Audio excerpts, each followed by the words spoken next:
Welcome to the Slop Temple. We pray this video helps. You start with the clip on the timeline and the Lumetri panel visible. First, duplicate the layer so you keep the original. This lets you revert immediately.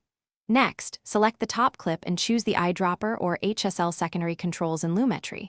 This targets the color to remove. Focus on hue first, then narrow with saturation and luminance sliders to isolate the unwanted color. Once the selection reads clean in the mask preview, move to corrective adjustments. You now refine the HSL secondary key. Sample the offending color, then expand and contract the hue, saturation, and luminance ranges until only the targeted area is highlighted. Once isolated, increase match and use denoise, then blur to clean noisy edges.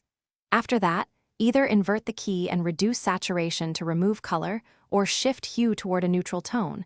Make small changes and watch the program monitor. Once done, feather the mask to blend the. You finish by rendering a short preview and toggling between corrected and original to confirm the change reads natural. For motion, track the mask to follow the subject.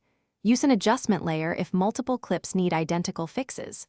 If you see color fringing or halos, make sure to lower correction intensity and increase feather and denoise to hide artifacts.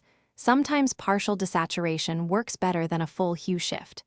If problems persist, revert the duplicate and try a subtler key, then reapply. Thanks for watching. Consider subscribing if we helped you.